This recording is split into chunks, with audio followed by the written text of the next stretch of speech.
मौलाया सल्ली व सल्लिम दाइमन अबदन अला हबीबिका खैरुल खल्क़ि कुल। तो क्या मतलब, तो मेरी अम्मी है, कुछ भी कर सकती हैं।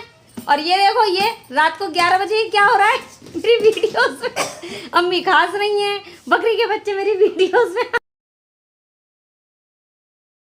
अस्सलाम वालेकुम गाइस, कैसे हैं सब। मैं भी बहुत अच्छी हूँ और अल्लाह से आप सबके लिए बेइंतहा दुआ करती हूँ। तो गाइस, मेरे चेहरे पे मत जाना, एक्चुअली अभी अभी सोकर उठी हूँ और ये रात के अराउंड 2:30 बज रहे हैं, क्योंकि सहरी का वक्त हो चुका है। जैसा मैंने आपसे अपने पिछले व्लॉग में कहा था कि इंशाअल्लाह हम सहरी का भी व्लॉग बनाएंगे, इफ़्तार का भी व्लॉग बनाएंगे और अपडेट रखूँगी कि किस तरह से मैं सहरी से लेकर इफ़्तार तक की प्रिपरेशंस करती हूँ, क्या स्केड्यूल होता है, क्या रूटीन होता है। तो बस आज का सहरी का व्लॉग बना रही हूँ। आई नो ये थोड़ा लेट हो गया है, बिकॉज़ जैसा मैंने बताया था अम्मी की तबीयत ख़राब थी, बट फिर से उनकी तबीयत ख़राब हो गई थी और पूरे घर का काम, ऑफिस, सारी चीज़ें मुझ पे ही थी, तो पॉसिबल हो ही नहीं पाया कि मैं वीडियो बनाती। क्योंकि वीडियो बनाना सिर्फ काफ़ी नहीं होता है, एडिट भी करना पड़ता है, बहुत सारे काम हो जाते हैं, you know. Don't mind, but मेरा स्केड्यूल बहुत इस वक्त बिज़ी चल रहा था और ऑफिस, घर का काम, स्टडी, सभी कुछ हैंडल करना पड़ता है। और फिर वो ये तो सिर्फ एक शरीर नहीं थकता, मेंटली भी थकान हो जाती है। आराम करने का भी मन करता है यार। कई बार तो ऐसा मन करता है कि बस कोई मत उठाओ सोने से, लेकिन उठना पड़ता है। बट नाउ आज सैटरडे है और सैटरडे की वजह से 2 बातें हैं। पहले ये कि ये रमज़ानों का पहला शनिचर पड़ा है और इसकी 2 बातें ख़ास ये हैं कि मेरी सैटरडे ऑफ होता है, तो मेरे लिए इसलिए ये वीडियोस वगैरह बनाना इजी रहेगा। एंड सेकेंडली, शायद सबको पता हो कि दिल्ली में 2 दिन का लॉकडाउन लगा है, तो अगर आज शनिचर भी नहीं होता तो भी शायद मेरे लिए वीडियो बनाना इजी होता, क्योंकि लॉकडाउन की वजह से आज दिल्ली के सभी ऑफिसेज बंद हैं। तो देखते हैं कि कब तक हम घर पे रहते हैं, कब तक लॉकडाउन खुलता है, और अल्लाह से दुआ करते हैं कि अल्लाह जल्दी से इस बीमारी को ख़त्म कर दे, ताकि ये लॉकडाउन जैसी परेशानी ख़त्म हो जाए। क्योंकि बीमारी से पहले तो ये लॉकडाउन इंसानों को कहीं ना कहीं बहुत हार्म करता है।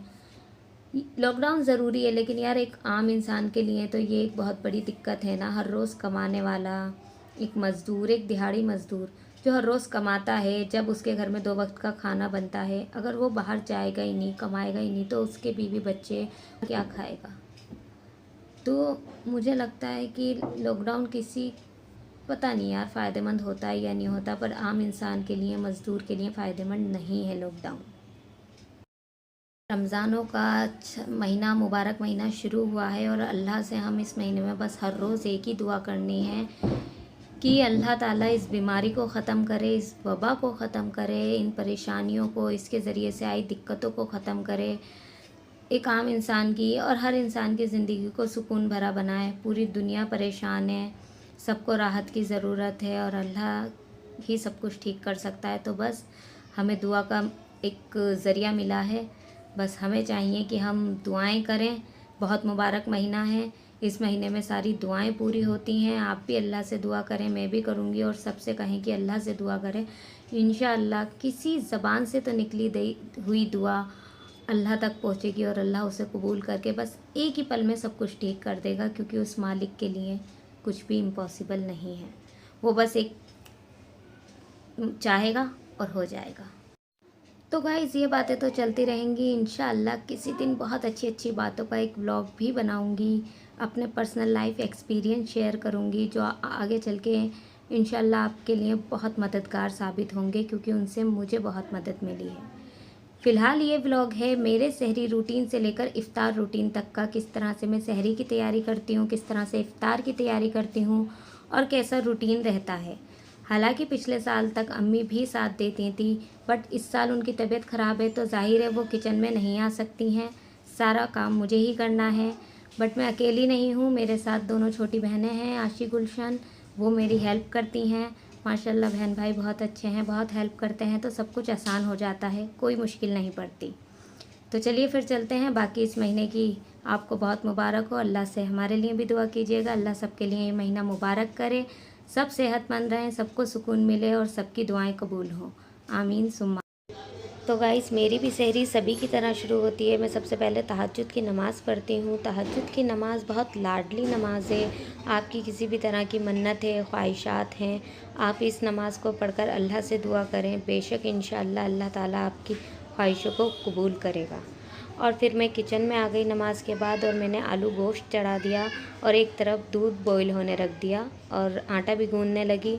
वैसे तो अमूमन हम रात का ही सालन खा लेते हैं, लेकिन कभी कभी कुछ अच्छा खाने का मन करे या कुछ और खाने का मन करे तो मैं सहरी में बना लेती हूँ। और फिर अचानक मेरी रिंग लाइट गिर गई, और जिसकी वजह से ये लाइट इशू हुआ, और मुझे एक्चुअली बाद में एडिट करते वक्त देखा कि ये एक्चुअली नाइट मोड लग रहा था, जो अच्छा लगा मुझे, तो मैंने इसलिए इसकी लाइट चेंज ही नहीं करी। और फिर लाइट ठीक हो गई थी, आशी ने लाइट फ़िक्स कर दी, वो इन कामों में बहुत माहिर है, तो लाइट फिर से सही हो गई थी। इतने मैंने यहाँ पर सेवइयाँ बनानी शुरू कर दी, क्योंकि हमारे घर कोई खजरा फेनी नहीं खाता है, ब्रेड डबल रोटी किसी को पसंद नहीं, तो मैंने सेवइयाँ या खीर बना लेती हूँ। और मेरा आलू गोश्त भी तैयार हो गया था, बस प्रेशर रिलीज़ कर रही थी और चेक करना था कि वो कैसा बना है कैसा नहीं।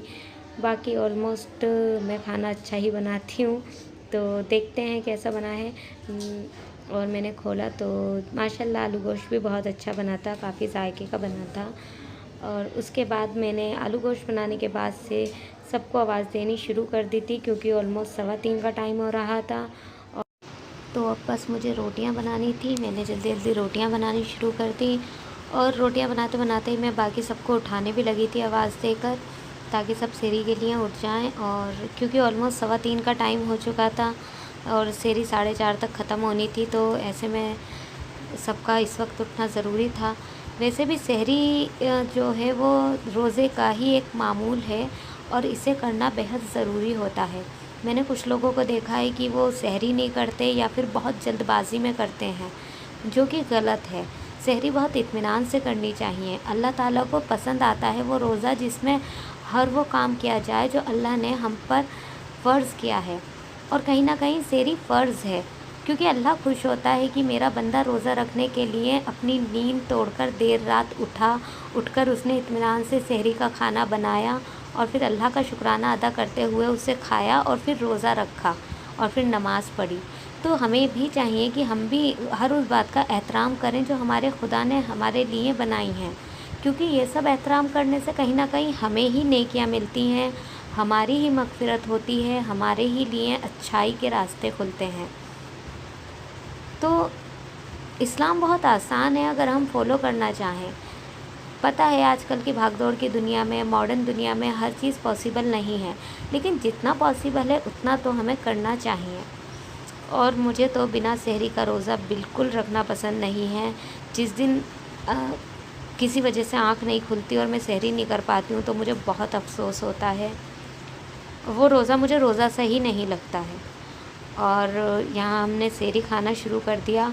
और मेरे पापा की एक बड़ी अच्छी आदत है, जब भी हम सहरी का या इफ़्तार पे होते हैं तो मेरे पापा हदीस सुनाते हैं हमें, कोई भी अच्छी हदीस जो वो मस्जिद में सुनकर आते हैं हमें सुनाते हैं, जो बहुत अच्छा लगता है। इससे कहीं ना कहीं माहौल बहुत नूर वाला हो जाता है और एक बरकत भी हो जाती है। फिर इसके बाद हमने सहरी खाने के बाद सहरी का वक्त ख़त्म हो गया तो हमने फ़जर की नमाज़ पढ़ी। और इस वक्त फ़जर की नमाज़ मेरे साथ अम्मी ने भी पढ़ी। माशाल्लाह वो नमाज़ पढ़ लेती हैं अब, बीच में बिल्कुल तबीयत ऐसी नहीं थी उनकी कि वो नमाज़ भी पढ़ पाएँ, हालांकि वो रोज़े नहीं रख पा रही हैं, जिनका उन्हें बहुत अफसोस है। और फिर पापा भी नमाज़ पढ़ कर आ गए। नमाज़ पढ़ने के बाद हम अक्सर थोड़ी बहुत देर तिलावत कुरान भी करते हैं, जो कि ज़रूरी है।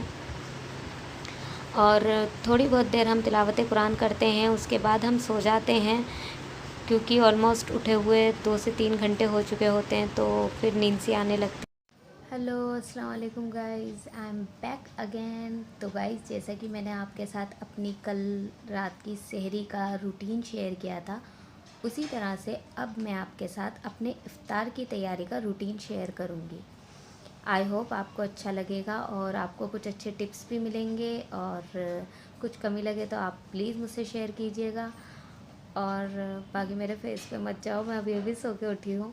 मैं ज़ोहर की नमाज़ पढ़ के सो गई थी, एंड अभी 3:30 बज रहे हैं, तो मैं अभी उठी हूँ और अब फ्रेश होकर एंड देन मैं किचन में जाऊँगी।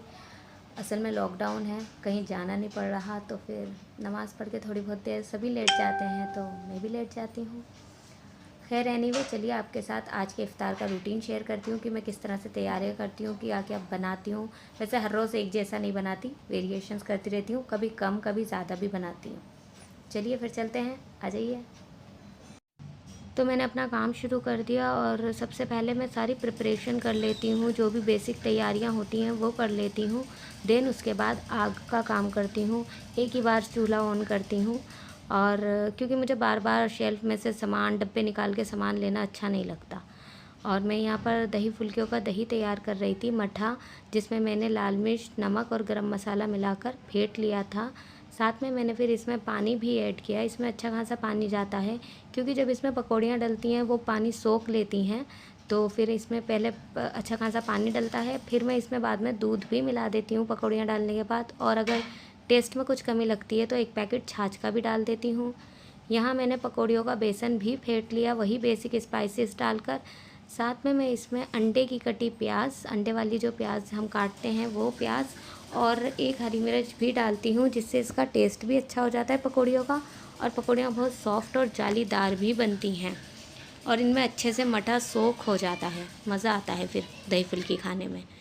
एंड आफ्टर दैट मैंने इफ़्तार में खाने वाली पकौड़ियाँ भी का भी बेसन तैयार कर लिया, वही बेसिक स्पाइसेस, गरम मसाला, नमक और लाल मिर्च डालकर फेंट लिया था। एंड फिर मैं इन पकौड़ियों के लिए वेजिटेबल काटने लगी थी, आलू, प्याज, हरी मिर्च, ये सब कुछ। और मैं हरी मिर्च में चीरा लगाकर सिर्फ नमक और खटाई भरती हूँ, इनके बीज नहीं निकालती, क्योंकि फिर ये बिल्कुल ही टेस्टलेस हो जाती हैं। मिर्च के पकौड़े तो लगते ही नहीं हैं, ऐसे ये बहुत ज़्यादा टेस्टी लगते हैं। तो गाइज़ यहाँ पर मैं अपना प्याज, हरी मिर्च, टमाटर ये सब काटने लगी थी। अभी फ़िलहाल मैं पकौड़ियों के लिए प्याज काट रही हूँ। हमारे घर वैसे ज़्यादातर आलू, मिर्च, प्याज, पालक इनकी पकौड़ियाँ बनती हैं, बट हाँ, मैं टाइम टू टाइम वेरिएशंस करती रहती हूँ, जैसे कि सभी करते होंगे। कभी कीमे की बना लेते हैं, कभी कबाब बना लेते हैं चिकन के। मुझे चिकन के कबाब बहुत पसंद है। चिकन के कबाब और दही के कबाब मेरे फेवरेट हैं। इंशाल्लाह किसी दिन उनकी रेसिपी आपके साथ शेयर करूँगी। और इसके अलावा मुझे पनीर के पकोड़े बहुत पसंद हैं, हालांकि उन्हें खाने के बाद मोटे होने वाली फीलिंग ज़्यादा आती है, बट क्या करें, कभी कभी चलता है, तो ऐसा नहीं रेगुलर, पर कभी कभी पनीर पकोड़ा भी बनाती हूँ, ब्रेड पकोड़े भी बना लेती हूँ। तो इससे वेरिएशन करने से क्या होता है कि रोज़ एक जैसा इफ़्तार नहीं लगता है, बोरिंग सा नहीं लगता है, हर रोज़ कुछ नया मिल जाता है, तो एक्साइटमेंट सी होती है और अच्छा लगता है। दस्तरखान पे एक कलरफुल इफ़्तार होता है, तो माशाल्लाह इफ़्तार एक ऐसी चीज़ है जो अल्लाह की तरफ से नेमत है, सबको करनी चाहिए। ज़रूरी नहीं है कि आपके पास बहुत ज़्यादा कुछ है तभी आप उस अपना इफ़्तार करेंगे या रोज़ा रखेंगे। देखिए, अल्लाह ने जितने से आपको नवाजा है उतने में ही खुश रहिए। हम ऐसा नहीं करते कि हमारे पास बहुत कुछ है, हम बहुत बड़ा दस्तरखान लगा रहे हैं तो ही हम, नहीं, ऐसा कुछ नहीं है। अल्लाह जितना दे रहा है बेहतर दे रहा है, क्योंकि जब आप अपनी ज़िंदगी से निकल के किसी और की ज़िंदगी देखते हैं ना, तब पता चलता है यार कि मेरी तो बहुत बेहतरीन है, मुझे जितने से नवाजा गया है दूसरों को तो उतना मिला भी नहीं है। तो बेशक जो आपके पास है उसको ही आप अपना इस्तेमाल करें और उसमें सब्र करें और उसी में खुशी हासिल करने की कोशिश करें। और साथों साथ अगर आपके पास बहुत ज़्यादा है तो प्लीज़ अपने आसपास के लोगों को देखें, ज़रूरतमंदों को देखें जिन्हें ज़रूरत है, और उनकी हेल्प भी करें। यहाँ मैं चना चाट बनाने लगी। चना चाट बनाने के लिए मैंने काले चने सहरी में ही भिगो दिए थे और फिर मैंने उन्हें बॉईल कर लिया। फिर मैंने उसमें प्याज, टमाटर, हरी मिर्च और कुछ बेसिक स्पाइसेस जो कि हम डालते हैं, लाल मिर्च और गरम मसाला, चाट मसाला, नमक, ये डाला और फिर एक नींबू निचोड़ दिया। मैं ये जितने भी चाट होते हैं, चना चाट हो, काबुली चना चाट हो या चने की दाल की चाट हो, आलू की चाट हो, मैं इन्हें मोस्टली कोशिश करती हूँ कि फ्राई ना करूँ, क्योंकि देखिए ऑलरेडी इतना सब कुछ फ्राई खाया जाता है, तो एटलीस्ट कुछ तो हेल्थ पर्पज़ से हम ऐसा बना सके ना जिसमें ऑयल ना हो। तो ये चने में ऑयल बिल्कुल फ्राई नहीं करती हूँ, तेल बिल्कुल नहीं डालती हूँ। फिर इसके बाद मैं लस्सी बनाने लगी। ये जो मेरी लस्सी है ये सबकी बहुत फेवरेट है। ये नॉर्मल लस्सी जैसी ही बनती है, वही दूध, दही, बर्फ़, चीनी, बट मैं इसमें एक और एलिमेंट ऐड कर देती हूँ and which is Rooh Afza. Rooh Afza इसमें ऐड करने से ना बहुत ही यमी हो जाती है। इसका जायका, इसका फ्लेवर रूह अफ़ज़ा डालने के बाद बहुत अच्छे से इन्हेंस होता है। और आप इसमें सिर्फ कुछ चम्मच रूह अफ़ज़ा डालें, ऐसा नहीं कि बहुत सारा पलट दें, फिर तो सिर्फ रूह अफ़ज़ा का फ्लेवर आएगा, लस्सी का नहीं आएगा। बट आपको बहुत थोड़ा सा रूह अफ़ज़ा डालना है और उसकी खुशबू, उसका अरोमा, उसका टेक्सचर सब कुछ चेंज हो जाता है। और ये लस्सी मेरे घर में सबको बहुत पसंद है। अच्छा, यहाँ पर तो मैंने यहाँ पर लस्सी भी फटाफट से बना ली। मिक्सी में लस्सी बहुत अमेजिंग बनती है। और फिर उसके बाद जैसा कि मैं दही फुल्की भी बना रही थी, तो मैंने पहले दही फुल्कियों के लिए पकौड़ियाँ बनानी शुरू कर दी फटाफट, क्योंकि टाइम कम था। हालांकि सब मेरी हेल्प करते हैं और अम्मी तो अभी कुछ नहीं कर रही हैं क्योंकि उनकी तबीयत ख़राब है। और मेरी सिस्टर्स मेरी माशाल्लाह हेल्प करती हैं, सभी हेल्प करते हैं। इनफैक्ट कभी कभी तो पापा भी हेल्प कर देते हैं, उन्हें भी किचन में हेल्प करना बहुत अच्छा लगता है। और फिर उसके बाद मैं पकौड़ियाँ बनाने लगी। और इससे मैंने वीडियो एडिट करते वक्त देखा कि इसमें चूल्हा खिसका, तो बड़ा अजीब सा लगा मुझे देख के, एकदम जादू टाइप का। पहले मैंने सोचा हटा दूँ, फिर मैंने रहने दिया। तो मैं फ़िलहाल आलू की पकौड़ी बना रही थी और माशाल्लाह मेरी पकौड़ियाँ भी बहुत टेस्टी बनती हैं, एकदम क्रिस्पी। और इसके बाद फिर मैंने मिर्च की पकौड़ियाँ बनानी शुरू कर दी, जो कि बहुत ज़रूरी है। एक बार आलू की पकौड़ी ना हो चल जाएगा, पर मिर्च के पकौड़े तो सबको ही चाहिए घर में, सिवाय मुझे छोड़कर। मुझे बिल्कुल मिर्च के पकौड़े पसंद नहीं हैं क्योंकि मैं ज़्यादा स्पाइसेस नहीं खाती हूँ। तो यहाँ मेरे मिर्च के पकौड़े भी तैयार हो गए थे। अब उनके बाद फिर मैंने प्याज की पकौड़ियाँ बनानी शुरू करी। प्याज की पकौड़ियाँ सबकी फ़ेवरेट हैं, ये तो कभी भी बना लेती हूँ। इनफैक्ट मैं ज़रूरी नहीं है रमज़ानों में, अक्सर कभी भी प्याज की पकौड़ियाँ बना लेती हूँ। इवनिंग स्नैक्स में प्याज की पकौड़ियाँ चाय के साथ बहुत यम्मी लगती हैं। तो ऐसे ही मेरी सारी पकौड़ियाँ तैयार हो गई, जो माशाल्लाह बहुत क्रिस्पी थी और टेस्टी भी थी। वैसे मैं अमूमन पकौड़ियाँ रोज़ा खुलने से 20 मिनट पहले ही बनाती हूँ ताकि वो क्रिस्पी रहें। बाकी सारे काम पहले निपटा लेती हूँ। और फिर मैंने आलू की टिक्कियाँ बनाई क्योंकि आशी को चाट खानी थी। वो कह रही थी कि दही बल्ले बना दो, पर दही बल्लों का तो टाइम नहीं था। तो मैंने फिर फटाफट से आलू बॉईल ही रखे हुए थे पहले से ही, तो मैंने उनके निकाल कर फटाफट आलू टिक्कियाँ बना दी। वो भी माशाल्लाह बहुत टेस्टी बनी। तो किसी दिन इंशाल्लाह इनकी रेसिपी आपके साथ शेयर करूँगी। बहुत इजी होती हैं और बहुत टेस्टी बनती हैं और बहुत जल्दी बन जाती हैं, बस आलू बॉईल होने में टाइम लगता है। और फिर हमने इन्हें इस तरह से प्रेजेंट किया, इमली की चटनी, दही और हरी चटनी के साथ। तो यही था वो सारा इफ्तार आज का जो हमने बनाया था। फ्रूट चाट, पकौड़ियाँ, दही फुल्की, काले चने की चाट, क्रैकर्स एंड ऑफ कोर्स मेरी स्पेशल वाली लस्सी। और ये एक पोर्शन हमने निकाला है मस्जिद के लिए, हम मस्जिद में भेजते हैं। हर रोज़ नहीं, एक दो दिन छोड़ के एक दो दिन में भेजते रहते हैं। और ये 2 लोगों का पोर्शन होता है, कम से कम 2 लोगों का तो जाना चाहिए। और फिर हम लोग भी इफ्तार करने बैठ गए थे। सब दुआ कर रहे थे। ये बहुत अच्छा वक्त होता है इफ़्तार पे बैठ के दुआ करने का, क्योंकि इस वक्त की गई दुआ इंशाअल्लाह कबूल होती है। अल्लाह ताला पहले अर्श पे होते हैं और अपने रोज़दार बंदों का सब्र देखकर बहुत खुश होते हैं कि सामने इतना खाना रखा है और वो मुझसे दुआ कर रहे हैं, कुछ नहीं खा रहे। फिर रोज़े का ऐलान हो गया इफ्तारी का, फिर हमने रोज़ा खोल लिया दुआ पढ़ के। एंड देन थोड़ी देर बाद अज़ान हो गई, फिर हम लोग मगरिब की नमाज़ पढ़ने चले गए। और मगरिब की नमाज़ के बाद थोड़ा सा रेस्ट किया और फिर उसके बाद इशा की अज़ान हो गई, फिर इशा की नमाज़ पढ़ी और इसी तरह से रोज़ा। तो जी फाइनली आज का रोज़ा माशाअल्लाह कंप्लीट हो चुका है, पूरा हो चुका है। अल्लाह से दुआ करें कि अल्लाह हमारी इस इबादत को कबूल करे, जो भी भूल चूक हो गई हो उसे माफ़ करे और हमारी इबादत को कबूल करे और हमें इसका अच्छे रिवॉर्ड दे, अच्छा सिला दे। और माशाल्लाह कल के रोज़े की तैयारियां भी कर ली हैं, सहरी की थोड़ी अब कर ली हैं, थोड़ी सहरी में कर लूँगी। फ़िलहाल मैं नहा ली हूँ क्योंकि मुझे बहुत गर्मी लग रही थी, तो मैं सोने से पहले अक्सर गर्मियों में नहा कर ही सोती हूँ। नाइट सूट वगैरह चेंज करके ही मतलब कपड़े सोती हूँ, क्योंकि मुझे दिन भर वाले कपड़ों में सोना बिल्कुल पसंद नहीं है। खैर एनीवे, मैंने आपसे अपनी पूरी सहरी से लेकर इफ़्तार तक का रूटीन शेयर किया है। हालांकि इसमें मोस्टली रूटीन जो था वो खाने पीने किचन का ही रूटीन था। मैंने इसमें इबादत का रूटीन बहुत कम शेयर किया है कि हम किस तरह से और क्या क्या इबादत करते हैं। हम सिर्फ नमाज नहीं पढ़ते, बहुत सारी इबादत होती है जो करते हैं हम इसमें। नमाज पढ़ते हैं, नमाज के अलावा हम कुरान पाक की तिलावत करते हैं, तस्बीह पढ़ते हैं, क्योंकि रोज़ा हर चीज़ का रोज़ा होता है, आँखों का, दिल का, दिमाग का, ज़बान का। तो ज़बान का रोज़ा सिर्फ खाने पीने की मनाही का नहीं होता, इनफैक्ट बुरे अल्फाज भी ना बोलें, किसी तरह की बदज़बानी ना करें, उसका भी रोज़ा होता है। उसके लिए मैं अक्सर तस्बीह पढ़ा करती हूँ। तस्बीह एक बहुत अच्छा मामूल है, बहुत अच्छी चीज़ है, और इसे तो आपको अपनी ज़िंदगी में रेगुलर बेस पर ही रखना चाहिए। ज़रूरी नहीं सिर्फ रमज़ानों में तस्बीह पढ़ें, क्योंकि तस्बीह पढ़ने से माशाल्लाह बहुत अच्छे आपकी ज़िंदगी में चीज़ें होती हैं, बहुत अच्छी अच्छी मतलब चीज़ें चेंज होती हैं ज़िंदगी में, सुकून और सब्र भरता है तस्बीह पढ़ने से।